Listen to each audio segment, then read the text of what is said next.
Assalamualaikum warahmatullahi wabarakatuh. Baik, di sini saya akan menjelaskan tentang pengaruh latar terhadap watak tokoh dalam sebuah cerpen.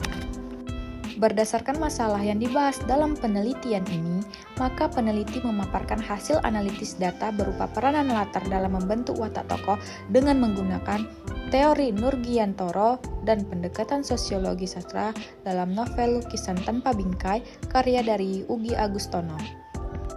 Berikut ini analisis data peranan latar tempat Pulau Loh Liang mengakibatkan Lola berwatak mandiri. Perjalanan di sepanjang Pulau Loh Liang memiliki tantangan tersendiri bagi Lola. Segala perasaan dan keadaan yang belum pernah ia rasakan sebelumnya membuatnya harus mandiri di setiap perjalanan. Berikut dapat dilihat dari kutipan, mereka kembali melangkah mencari komodo lain yang sedang berkelana di Pulau Loh Liang. Melewati jalan setapak, kiri kanan hutan dan tak terlalu lebar. Sebagian adalah sabana kering berwarna coklat muda. Di antara ilalang kering itu, biasanya kadal raksasa bersembunyi untuk membidik mangsanya atau sekedar berbaring santai karena perutnya sudah kenyang. Kutipan latar tempat Loh Liang merupakan kisah perjalanan Lola menyusuri Pulau Komodo bersama rombongan. Kiri kanan yang hanya terlihat hutan dan sabana kering menjadikan perjalanan yang menakjubkan baginya. Ia dapat menyaksikan secara langsung komodo besar berjalan dengan santai, bahkan dari jarak yang dekat. Pada awalnya Lola harus beradaptasi dengan lingkungan di sekitarnya dan mencoba melawan ketidaknyamanannya. Neji pun merasakan ketidaknyamanan yang dirasakan oleh Lola.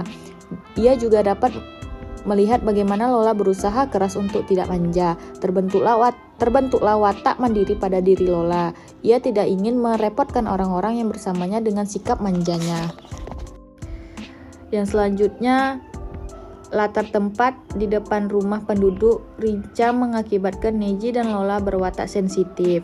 Keduanya merasa sensitif ketika keduanya tepat berada di depan rumah penduduk desa Rinca. Mereka bingung bagaimana memperlakukan anak-anak yang ada di hadapan mereka. Namun dengan melihat itu semua, anak-anak masyarakat, keadaan desa kembali membuat mereka merasa bersedih dan hatinya tersentuh.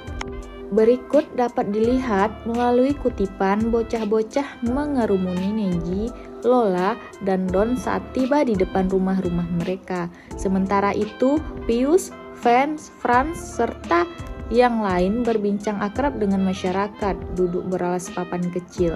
Neji dan Lola tampak canggung sekaligus bingung tak tahu apa yang harus dilakukan pada anak-anak di dekatnya. Kutipan latar tempat di depan rumah penduduk Rinca terhadap watak tokoh Neji dan Lola ialah sensitif karena ketika anak-anak Rinca sudah berdatangan mengerumuni mereka. Neji dan Lola tak pernah dihadapkan dengan keadaan yang seperti itu. Keduanya bingung bagaimana mereka akan memperlakukan anak-anak yang ada di dekatnya. Usia remaja yang dimiliki oleh Neji dan Lola cenderung masih pada usia yang lebih mengedepankan egonya masing-masing. Tak mudah bagi mereka untuk memahami apa yang sedang mereka hadapi. Berikut peranan latar tempat di kapal menuju Pink Beach mengakibatkan Lola berwatak cinta tanah air. Watak tokoh Lola menghargai kekayaan Indonesia saat ia menyadari bahwa tanah airnya yang kaya akan suku dan budaya. Semua keindahan alam yang dilihatnya membuat ia tambah bangga. Berikut dapat dilihat melalui kutipan kapal melaju melanjutkan perjalanan menuju Pink Beach. Berdiri di tepian kapal, Neji dan Lola memanjakan diri dengan membiarkan angin menyapu keringat keduanya. Kutipan latar tempat di kapal menuju Pink Beach membentuk watak yang cinta tanah air pada tokoh Lola. Bermula pada perjalanannya mengitari Pulau Komodo dari Labuan Bajo, Loh Liang, desa Rinca, dan ia akan menuju ke Pink Beach. Semua keindahan laut dan kekayaan yang ada di laut membuat pikirannya melintas jauh. Ternyata Indonesia adalah negeri yang kaya. Semuanya dapat ia saksikan, tidak hanya ada di buku-buku paket sekolah saja. Yang ia kira Indonesia hanya sebatas Jakarta dan mal-mal ternama yang ia tahu. Ternyata salah besar, Indonesia lebih kaya dari itu. Di perjalanan ia melihat beberapa nelayan kecil melempar jaringnya. Sekian penjelasan tentang pengaruh latar terhadap watak tokoh pada sebuah cerpen.